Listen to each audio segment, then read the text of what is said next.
Best moral stories. Veerababu ఊరూరు తిరిగి గారడీ విద్యలు చేసే ఒక మాయల మరాఠీ. తను పొట్టకుటి కోసమే గారడీలు చేస్తాడు కాని ఎవ్వర్నీ మోసం చేయడానికి కాదు. తన గారడీలతో అందర్నీ నవ్వించి వారి దగ్గర బక్షిష్ తీసుకునే చిన్న ఆటగాడు. ఒక్కో రోజు తన గారడి ప్రదర్శిస్తూ అన్ని ఊర్లు తిరుగుతూ ఉంటాడు.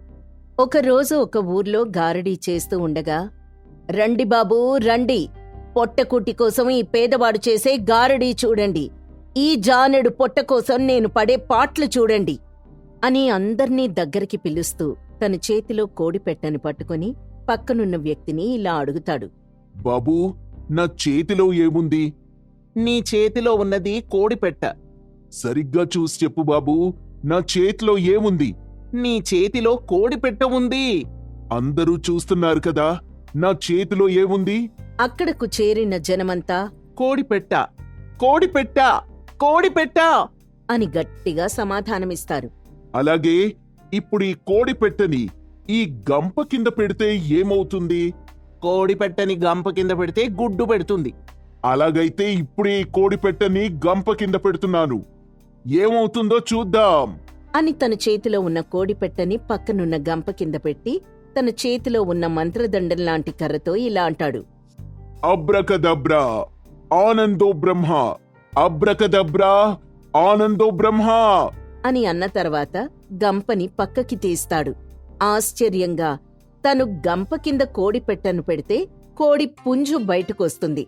అది చూసి అక్కడున్న వాళ్ళందరూ ఆనందంతో చప్పట్లు కొడుతూ ఉంటారు. ఆట ముగిశాక అందరి దగ్గరికి వెళ్లి ఎంతో కొంత సహాయం చేయమని అర్థిస్తాడు.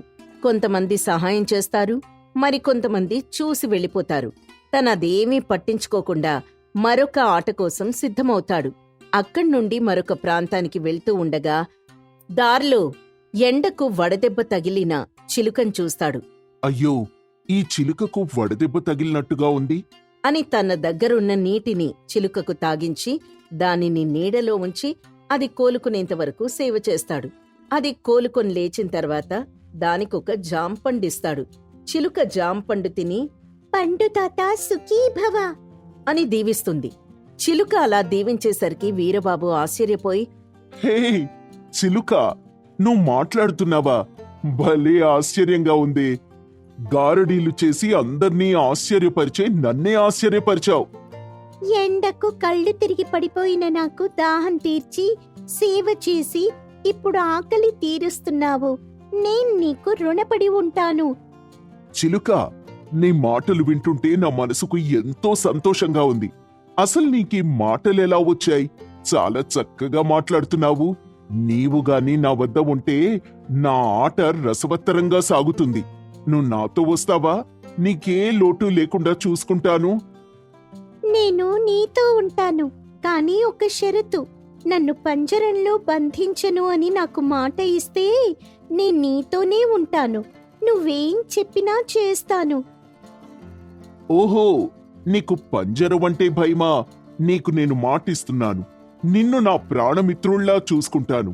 నువ్వీ విశాల గగనంలో ఎక్కడికైనా ప్రయాణం చెయ్యి, ఎక్కడికైనా వెళ్ళు, కాని మళ్ళీ తిరిగి నా వద్దకే రావాలి. నిన్ను మాత్రం పంజరంలో అస్సలు పెట్టను. నేను కేశవుడని జ్యోతిషుడి దగ్గర ఉండేదాన్ని. అతను నన్ను పంజరంలో బంధించి అందరి దగ్గరికి తీసుకువెళ్లి నాతో ఒక కాగితపు ముక్కను తీయమని చెప్పి తనందరికీ జాతకాలు చెప్పేవాడు. కాని తను చెప్పేదంతా అబద్ధమే.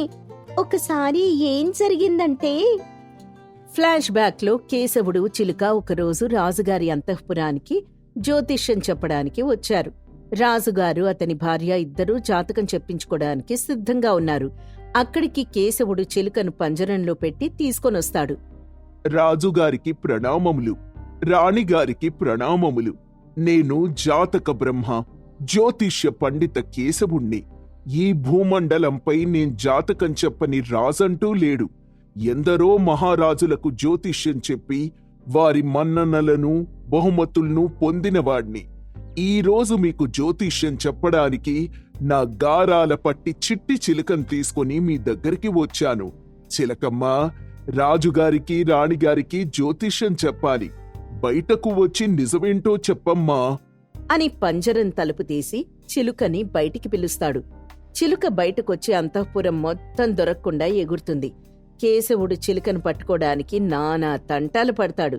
కాని దొరక్కుండా రాజుగారు రాణిగారి మధ్యకొచ్చి, మహారాజా, మీకు నిజమేంటో చెప్పమని కేశవుడు నాకు చెప్పాడు కనుక మీకు నిజానిజాలు చెప్తున్నాను. కేశవుడు ఒట్టి మాయగాడు. అందరికీ అబద్ధాలు చెప్పి అదే జ్యోతిష్యమని నమ్మించి అందరి దగ్గర బహుమతులు పొందుతున్నాడు. నేను తన వద్దకొచ్చినప్పుడు నన్ను పంజరంలో బంధించను అని నాకు మాట ఇచ్చి నేను తన దగ్గరకు వచ్చిన తర్వాత నన్ను పంజరంలో బందీని చేశాడు. ఇన్నాళ్లకు మీ అంతఃపురంలో నాకు విడుదల లభించింది. ఈ కేశవుడు చెప్పేదంతా అబద్ధం. తనకు తగిన శిక్ష విధించి నాకు విడుదల ప్రసాదించండి. ఎవరక్కడ? ఈ కేశవుణ్ణి బంధించండి.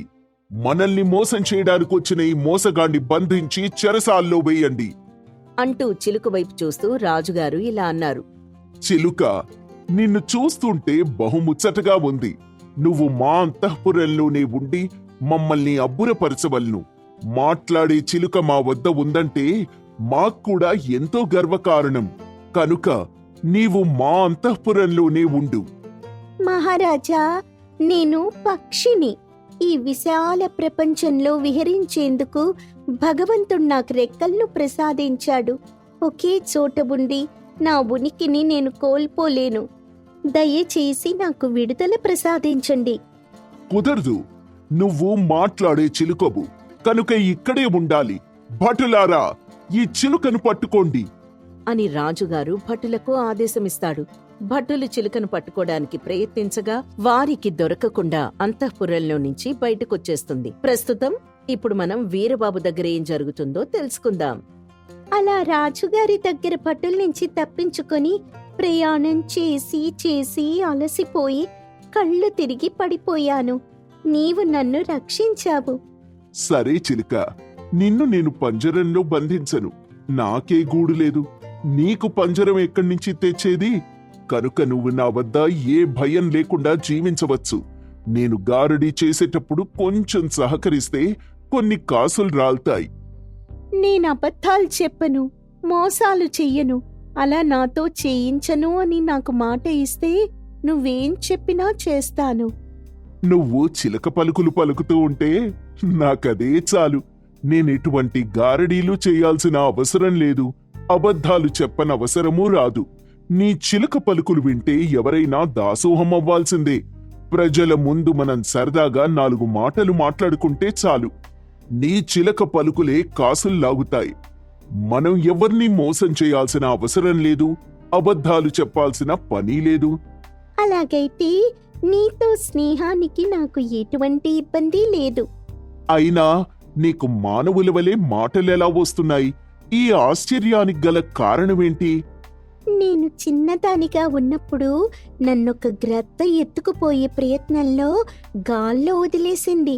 నేను సరాసరి ఒక ఊర్లో కోడిపెట్ట సంసారంలో పడ్డాను. ఆ కోడిపెట్టను మానవులు సాకుతూ ఉండేవాళ్లు. వారి మాటలు విని విని నాక్కూడా మానవుల వలె మాట్లాడడం దానంతటా అదే వచ్చేసింది. అందువల్లే మనమిద్దరం మంచి స్నేహితులమవ్వగలిగాము అని ఇద్దరూ వేరొక ప్రాంతానికి గారడీ చేసేందుకు ప్రయాణమవుతారు. అలా నడుచుకుంటూ వెళ్తూ వెళ్తూ ఒక చోట సంత జరుగుతూ ఉండగా జనం అధికంగా ఉంటారు. ముందుగా చిలుక ఎగురుకుంటూ వెళ్లి, అక్కడ సంత జరుగుచున్నది, జనం అధికంగా ఉన్నారు అని వచ్చి వీరబాబుకి చెప్తుంది. వీరబాబు ఆ సంతలో గారడీ చేసేందుకు అంతా సిద్ధం చేసుకుంటాడు. రండి బాబూ, రండి. పొట్టకూటి కోసం ఈ పేదవాడు చేసే గారడి చూడండి. ఈ జానడు పొట్ట కోసం నేను పడే పాట్లు చూడండి అని ముందుగా కోడిపెట్ట కోడిపుంజు గారడీ చేసి తర్వాత చిలుకను పిలుస్తాడు. కోడిపెట్ట గారడీ చూశారు కదా, ఇప్పుడు తేనె పలుకులు పలికే చిలకను చూస్తారు. చిట్టి చిలకమ్మా, ఎక్కడ ఉన్నా ఇక్కడికి రావమ్మా అనేసరికి చిలుక ఎగురుకుంటూ వచ్చి వీరబాబు చేతి మీద వాల్తుంది. వచ్చానమ్మా, ఎందుకు పిలిచావో చెప్పమ్మా అని చిలుక మాట్లాడేసరికి అక్కడ జనం అధికంగా పోగవుతారు. మాట్లాడే చిలుక వచ్చింది అనేసరికి దాన్ని చూసేందుకు జనం ఎగబడతారు. జనులారా, మీరంతా కాస్త శాంతంగా ఉంటే మా చిలకమ్మ మీతో కొన్ని పలుకులు పలుకుతుంది. చిట్టి చిలకమ్మ, నువ్వు తోటకు వెళ్ళావా? వెళ్ళాను. జామ తోటకి వెళ్ళాను. మరి తీయని పళ్ళు తెచ్చావా? తెచ్చాను. కమ్మని పళ్ళు తెచ్చాను. మరి పళ్ళని గూటిలో పెట్టావా? పెట్టలేదు. గుట్టుక్కుమని మింగేశాను. మరి అమ్మ నిన్ను కొట్టలేదా? కొట్టలేదు. ఎందుకంటే నాకు అమ్మ లేదు. బాధపడొద్దు చిలకమ్మ, నీకు అమ్మలాంటి అన్నను నేనున్నానమ్మా. నువ్వు నా కన్నవి కాదు, మిత్రుడివి. నువ్వు నా ప్రాణమిత్రుడివి. నువ్వు మామూలు చిలకవి కాదమ్మా, మాటలు నేర్చిన చిలకవి. అవును చిలకమ్మా. అని ఆట ముగిస్తాడు. వీరబాబు జోలె పట్టుకుని అందరి దగ్గరికి వెళ్లి తగిన సాయం చేయమని అడుగుతాడు. చిలక గాల్లో ఎగురుతూ, ఆకలితో ఉన్న పేదవాడికి తగిన సాయం చెయ్యండి. ఆ భగవంతుడు మీకే బాధలు రాకుండా చూస్తాడు. చిలుక మాటలకు అక్కడి జనం వీరబాబుకి తగిన సహాయం చేస్తారు. ఆ రోజు వీరబాబుకి అధిక మొత్తంలో సొమ్ము అందుతుంది. చిలుక వల్లే తనకి లాభం చేకూరిందని చిలుకని పొగుడుతాడు. ఇద్దరూ ఆనందంగా ఉన్న సమయంలో అక్కడికి రాజుగారి భటులిద్దరూ వచ్చి చిలకను తమకి అప్పగించమని వీరబాబుని బెదిరిస్తారు. హే మాయల మరాఠీ, మర్యాదగా నీ వద్ద ఉన్న చిలుకను మాకప్పగించు. నిన్ను ప్రాణాలతో వదిలిపెడతాం, లేదంటే నీ ప్రాణం తీసి చిలుకను తీసుకువెళ్తాం. మీరు నా ప్రాణం తీసినా సరే, నా ప్రాణానికి ప్రాణమైన చిలుకను మీకివ్వను. నీకు మాటలతో చెబితే వినేలా లేవు. నీకు తగిన శాస్తి చేస్తాము. భటులారా, తొందరపడి వీరబాబుని ఏమీ చేయకండి. నేను మీతో వస్తాను. వీరబాబుని వదిలేయండి. చిలకమ్మ, నేను నీకు మాటిచ్చాను, నీకెటువంటి హాని కలగకుండా చూసుకుంటాను అని. నిన్ను వీళ్ళకి అప్పగించి నీకు నేను ద్రోహం చేయలేను. భటులు వీరబాబుని కొట్టేందుకు ముందుకు వచ్చేసరికి వీరబాబు చిలుకను గాల్లోకి ఎగురవేస్తాడు. చిలుక ఎగిరిపోయేసరికి భటులు దాన్ని పట్టుకునేందుకు చిలుక వెంట పరిగెడతారు. వీరబాబు అక్కడ్నుంచి దూరంగా వెళ్ళిపోతాడు. కొంత దూరం పరిగెత్తిన తర్వాత వీరబాబు ఒక చెట్టు కింద సేద తీరుతూ ఉంటాడు. ఉన్నట్టుండి చెట్టు మీద నుంచి ఒక పండు జారి వీరబాబు మీద పడుతుంది. కళ్ళు తెరిచి చూడగా చెట్టు మీద చిలకమ్మ తన మీదకి పండు విసురుతూ ఉంటుంది. వీరబాబు సంతోషంతో, ఓహో చిలకమ్మ, తిరిగి మళ్ళీ నా చెంతకొచ్చావా అమ్మా? ఓహో, నా ప్రాణమిత్రుడా, నిన్ను విడిచి నేనెక్కడికి పోగలను? కొంత సమయంలోనే విడదీయరాని బంధాన్ని ఏర్పరిచావు అని వీరబాబు చిలుక మళ్లీ ఒక చోటికి చేరతారు. అక్కడుంటే వారి ప్రాణాలకు ముప్పని తెలిసి ఆ ప్రాంతం నుంచి దూరంగా వెళ్ళిపోతారు. మళ్లీ ఎప్పట్లాగానే వీరబాబు చిలకమ్మ ప్రజల్ని ఆశ్చర్యపరుస్తూ సంతోషపెట్టేందుకు గారడీలు చేస్తూ ఉంటారు. రామాపురంలో గోపి అనే ఒక అంధుడు నివసిస్తూ ఉండేవాడు. తను పుట్టుకతోనే గుడ్డివాడు. తను చిన్నప్పట్నుంచి ఆ ఊరి రామాలయంలో పెరిగాడు. గుళ్ళో పెరగడం వలన అతను శాంత స్వభావి. ఎవరితోనూ తగవులకు దిగేవాడు కాదు. తనకి కృష్ణ, బలరాం అనే ఇద్దరు స్నేహితులున్నారు. గోపి ప్రతిరోజు ఉదయాన్నే గుళ్ళో పూజ ముగించుకుని దగ్గర్లో ఉన్న అడవిలోకి వెళ్లి సుగంధ ద్రవ్యాలను తీసుకొచ్చి సాయంత్రం సంతలో అమ్మేవాడు. తను గుడ్డివాడైనప్పటికీ తన ముక్కు చెవులు చాలా వేగంగా పనిచేసేవి. చిన్న శబ్దాన్ని కూడా వినేవాడు. వాసన పసిగట్టి అడవిలోని సుగంధ ద్రవ్యాలను తీసుకొచ్చి ఊర్లో అమ్మేవాడు. చిన్నప్పట్నుంచి తిరుగుతూ ఉండడం వలన అడవి తనకు స్నేహితునిగా మారిపోతుంది. అడవిలో ఏ మూలకు వెళ్లినా తను క్షేమంగా తిరిగి రాగలడు.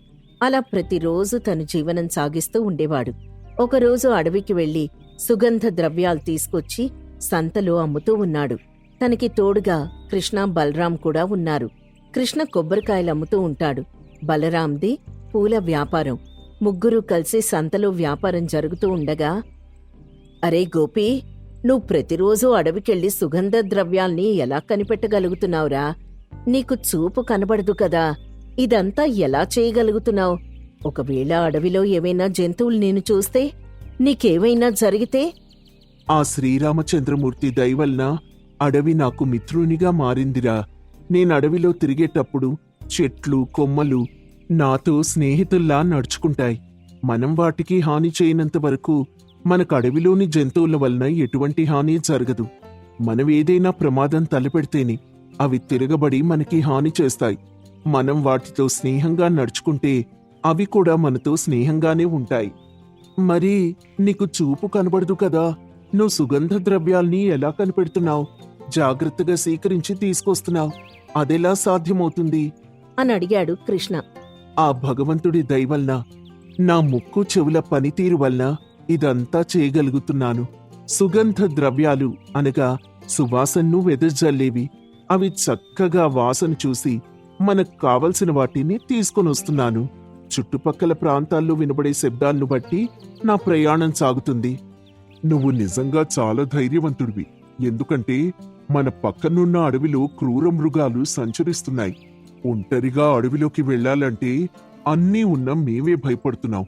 చూపు కనపడకపోయినా నువ్వు చాలా ధైర్యంగా అడవిలోకి వెళ్ళి ప్రతిరోజు సుగంధ ద్రవ్యాలను తీసుకొస్తున్నావురా. అంతేకాకుండా నువ్వు సంపాదించిన డబ్బుతో గుళ్ళో అందరికీ అన్నదానం చేస్తున్నావు. నువ్వు చాలా గొప్పవాడివిరా. ఈ రోజుల్లో తోటివాడికి సహాయం చేయడానికి ఎవ్వరూ ముందుకు రావడం లేదు. అలాంటిది నువ్వు గుళ్ళో అందరి ఆకలి తీరుస్తున్నావు.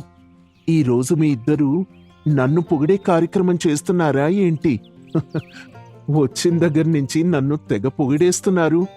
అది కాదు గోపి, నువ్వు సంపాదించిన డబ్బును దాచుకోకుండా ఇలా దాన ధర్మాలు చేస్తున్నావు కదా. రేపు నీకేదైనా అవసరం వస్తే నీ పరిస్థితి ఏంటి?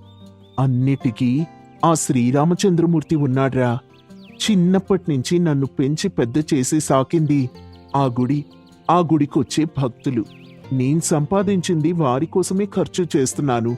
అయినా నాకంటూ ఎవరున్నారు చెప్పండి? డబ్బు దాచుకొని ఏం చేయగలను? పైగా గుడ్డివాణ్ణి. నేను దాచిపెట్టిన డబ్బుని ఎవరైనా దొంగిలిస్తే ఎలా? అందుకే నేను సంపాదించిన డబ్బుని అందరికీ దాన ధర్మాలు చేస్తున్నాను. చివరికి మనకు తోడొచ్చేది ఆ పుణ్యమేరా. అందుకేరా నిన్ను గొప్పవాడు అనేది అన్నాడు బలరాం. అలా స్నేహితులు ముగ్గురు సంతలో వ్యాపారం పూర్తి చేసుకుని ఎవరింటికి వారు వెళ్ళిపోతారు. మరుసటి రోజు యథావిధిగా గోపి ఉదయాన్నే లేచి గుళ్ళో పూజ పూర్తి చేసుకుని అడవికి వెళ్లి సుగంధ ద్రవ్యాలు తీసుకొచ్చి సంతలో అమ్ముతుండగా జమీందారు జయసింహగారి అనుచరులు సంతలో ఒక చాటింపు వేస్తారు. ఇందు మూలంగా రామాపురం వాసులకు తెలియజేయునది ఏమనగా, మన జమీందారు జయసింహగారి కుమారుడు రాజసింహగారికి తీవ్ర అనారోగ్యం సంభవించింది. దానికిగాను అడవిలో లభించే వనమూలికలతో వైద్యం చేయాలని వైద్యులు సూచించారు. వైద్యానికి ఉపయోగపడే వనమూలికల్ని ఎవరైతే తీసుకువస్తారో వారికి తగిన బహుమానం ఇవ్వబడుతుందని జమీందారు గారు తెలియజేయుచున్నారు. కనుక అడవిలో లభించే వనమూలికలను జాగ్రత్తగా సేకరించి జమీందారు గారి కోటకు తీసుకురావాల్సిందిగా అందరికీ తెలియజేయడమైంది అని చాటింపు వేసి అనుచరులు వెళ్ళిపోయిన తర్వాత స్నేహితులు ముగ్గురు కూర్చొని ఇలా మాట్లాడుకుంటూ ఉంటారు. గోపి, నీతో పాటు మేం కూడా రేపటి నుంచి అడవిలోకి వస్తాం. ఆ వనమూలికల్ని మేం కూడా వెతుకుతాం. అవును గోపి, నీ కడవు మొత్తం బాగా తెలుసు కాబట్టి మేం కూడా నీతో పాటు వస్తాం. నువ్వు సుగంధ ద్రవ్యాలు తీసుకో, మేం ఆ వైద్యానికి సంబంధించిన వనమూలికల గురించి వెతుకుతాం. అలాగే మీరు కూడా నాతో రండి. ముగ్గురం కలిసి అడవికి వెళ్దాం. నేను కూడా మీకు ఏదో విధంగా సాయం చేస్తాను అని ముగ్గురూ కలిసి మరుసటి రోజు ఉదయాన్నే అడవికి వెళ్తారు. అడవిలో కొంత దూరం ప్రయాణించిన తర్వాత బలరాం, కృష్ణ అలసిపోతారు. గోపి మాత్రం తను ప్రతిరోజు వెళ్లే చోటికి వెళ్లి సుగంధ ద్రవ్యాలను తీసుకుని వీరికి సహాయం చేయడానికి ప్రయత్నిస్తూ ఉంటాడు. ముగ్గురు అడవిలో చాలా దూరం వెతుకుతారు. కాని వీరికి వైద్యానికి సంబంధించిన వనమూలికలు దొరకవు. నిరాశతో తిరిగొచ్చేస్తారు. గుడి దగ్గర కూర్చొని ఇలా మాట్లాడుకుంటూ ఉంటారు. గోపి, నువ్వు రోజు ఆ అడవిలో ఎలా నడుస్తున్నావురా? మేం ఒక్క రోజుకే అలసిపోయాం. మనం ఎంత ప్రయత్నించినా వైద్యానికి సంబంధించిన వనమూలికలను సేకరించలేకపోయాం. మన ప్రయత్నం అంతా వృధా అయిపోయింది. అలా నిరాశ పడకండి. రేపు మళ్ళీ అడవికి వెళ్లి ప్రయత్నిద్దాం. తప్పకుండా దొరుకుతాయి. మొదటి ప్రయత్నానికే నిరాశ చెందితే ఎలా? ఇంతలో గుళ్ళోని పూజారి గారు వాళ్ల దగ్గరకొస్తారు. దేని గురించి మీ ముగ్గురు స్నేహితులు దీర్ఘంగా ఆలోచిస్తున్నారు? అదే పూజారి గారు, జమీందారు గారి కుమారుడికి అనారోగ్యం కారణంగా వైద్యానికి సంబంధించిన వనమూలికలు సేకరిద్దామని మేం ముగ్గురం అడవికి వెళ్ళాం. మేమెంత ప్రయత్నించినా ఆ వనమూలికలు మాకు దొరకలేదు. నా స్నేహితులు మొదటి ప్రయత్నానికే అలసిపోయారు. రేపు మరోసారి ప్రయత్నిద్దామని చెప్తున్నాను. కృష్ణ ఇలా అంటాడు. అడవిలో తిరగడం మా వల్ల కాని పని. ఆ బహుమానం మాకు రాకపోయినా పర్వాలేదు కాని ఆ అడవిలో నానా పాట్లు పడలేము. నిజమేరా, మనకి దొరికే వనమూలికలతో వైద్యం చేస్తారో లేదో తెలియదు కాని మన అలసటకు వైద్యం చేయించుకోవాల్సి వచ్చేలా ఉంది. ఈ అడవిలో తిరగడం మా వల్ల కాదు అని కృష్ణ బలరాం అక్కడి నుంచి వెళ్ళిపోతారు. పూజారి గోపితో ఇలా అంటారు. గోపి, వైద్యానికి సంబంధించిన వనమూలికలు దొరకాలంటే అడవిలో చాలా లోపలికి వెళ్ళవలసి ఉంటుంది. ఆ చోట క్రూర మృగాలు సంచరిస్తూ ఉంటాయి. అటువంటి చోట మాత్రమే వనమూలికలు బాగా లభిస్తాయి. నీకు ధైర్యం ఎక్కువే కాబట్టి నువ్వు ప్రయత్నించి చూడు. సుగంధ ద్రవ్యాలను వాసన చూసి పసిగట్టగలుగుతున్నాను. మరి వైద్యానికి సంబంధించిన వనమూలికలను నేనెలా పసిగట్టగలనండి? పైగా నేను అంధుణ్ణి, చూడలేను కదా. నీకు చూపు లేకపోయినా ఆ భగవంతుడు జ్ఞాన నేత్రాన్ని ప్రసాదించాడయ్యా. నువ్వు ప్రయత్నించు. అవి కూడా సుగంధ ద్రవ్యాల వలె విచిత్రమైన సువాసనలు వెదజల్లుతాయి. నీ ప్రయత్నం ఫలిస్తుంది. వెళ్ళిరా. అలాగే పూజారి గారు, ప్రయత్నించండి ఏదీ సాధించలేము. నేను తప్పక ప్రయత్నిస్తాను అని మరుసటి రోజు గోపి మళ్ళీ అడవికి వెళ్ళాడు. పూజారి గారు చెప్పినట్టుగా అడవిలో చాలా దూరం ప్రయాణించిన తర్వాత తనకి వైద్యానికి సంబంధించిన వనమూలికల వాసనలు తెలుస్తూ ఉంటాయి. వాటిని తీసుకుని తిరిగి గుడి దగ్గరకొస్తాడు. పూజారి గారికి వాటిని చూపించి, పూజారి గారు, వీటినొకసారి పరీక్షించి వైద్యానికి ఉపయోగపడతాయో లేదో చెప్పండి. పూజారి గారు వాటిని పరిశీలించి, గోపి, నేను నీకు చెప్పాను కదా, నువ్వు ప్రయత్నిస్తే విజయం దక్కుతుందని. నువ్వు తీసుకొచ్చింది అమూల్యమైన వనమూలికలు. వీటి ద్వారా ఎటువంటి అనారోగ్యాన్నైనా ఇట్టే మటుమాయం చెయ్యొచ్చు. వీటిని తీసుకొని జమీందార్ గారి దగ్గరికి వెళ్ళు. గోపి వాటిని తీసుకుని జమీందార్ గారి దగ్గరికి వెళ్తాడు. అక్కడి వైద్యులు వాటిని పరిశీలించి, అద్భుతం! ఎన్నాళ్లుగానో ఎదురు చూస్తున్న అమూల్యమైన వనమూలికల్ని సేకరించి తీసుకొచ్చావు. వీటితో జమీందారు గారి కుమారుడి అనారోగ్యాన్ని తగ్గించవచ్చు. వైద్యుని మాటలకు జమీందారు గారు సంతోషపడి, గోపి, నీ ధైర్య సాహసాలకి మెచ్చాను. మన సంస్థానంలో ఎవ్వరూ చెయ్యని విధంగా అద్భుతమైన వనమూలికల్ని సేకరించి తీసుకొచ్చావు. నీకు చూపు లేకపోయినా దివ్య దృష్టితో ఈ వనమూలికల్ని సేకరించగలిగావు. ఏమిచ్చి నీ రుణం తీర్చుకోగలను? అయ్యా, మీరు నాకేమీ ఇవ్వద్దు. ప్రజలకు న్యాయమైన పరిపాలన అందించండి. ఆకలితో ఉన్నవారికి అన్నం పెట్టండి. నాకదే చాలు. అలాగే, నువ్వు చెప్పినట్టుగానే చేయిస్తాను. అయ్యా, గోపి తీసుకొచ్చిన వనమూలికలతో సగం వైద్యం మాత్రమే చేయగలం. పూర్తిగా చేయాలన్నా ఇవే వనమూలికలు మరికొన్ని కావలసి ఉంటాయి. గోపితో పాటుగా మన అనుచరుల్ని కొంతమందిని అడవికి పంపించండి. ఎన్ని వనమూలికలు కావాలో అన్నీ సేకరించి తీసుకురండి. అయ్యా, ఈ వనమూలికలు దొరికే చోటు అడవిలో చాలా దూరం. అక్కడ క్రూర మృగాలు సంచరిస్తూ ఉంటాయి. తమ అనుచరులు అక్కడికి వస్తే వారికి ఆ క్రూర మృగాల వల్ల అపాయం కలగవచ్చు, లేదా వారి వల్ల అక్కడి మృగాలకు ఇబ్బంది కలగవచ్చు. దాని ద్వారా ప్రాణ నష్టం జరిగే అవకాశం ఉంది. అలాగైతే నేనే అక్కడికొస్తాను. ఆ క్రూర మృగాల బారి నుండి నా అనుచరులకు ఎటువంటి ఆపద కలగకుండా చూసుకొని మనకు కావలసిన వనమూలికలను తీసుకొనొచ్చేద్దాం. అలా చేస్తే అక్కడి మృగాలకు ప్రాణాపాయం సంభవిస్తుందండి. ఇక్కడ మీ బిడ్డ ప్రాణం కాపాడేందుకు మీరు చాలా ప్రయత్నాలు చేస్తున్నారు. అలాగే అడవిలో మృగాల ప్రాణం తీయడం తప్పు కదా. ప్రాణం ఎవరికైనా ప్రాణమే కదా. అందుకని దయచేసి మీరెవ్వరూ నాతో రావద్దు. ఎప్పట్లాగా నేనే అక్కడికి వెళ్ళి మీకు కావలసిన వనమూలికలు తీసుకొస్తాను. అక్కడి మృగాలు నన్నేమీ చెయ్యవు. నేను వాటికి మిత్రుళ్లాంటివాణ్ణి. అక్కడి మృగాల వల్ల నీకేవైనా అపాయం సంభవిస్తే? అడవిలో మృగాలు ఎవ్వర్నీ అకారణంగా చంపవండి. మనం వాటికి హాని కలిగిస్తేనే అవి తిరిగి దాడి చేస్తాయి. నేను అడవి జంతువులకు హాని చేయను, కనుక అవి నన్ను ఏమీ చేయవు. సరే, అలాగైతే నువ్వే వెళ్ళి వాటిని సేకరించి తీసుకురా. ప్రాణం విలువ తెలిసిన వాడివి. నా బిడ్డ ప్రాణం నీ చేతిలో ఉంది. వెళ్ళి తొందరగా రా. అని జయసింహ గోపిని అడవికి పంపిస్తాడు.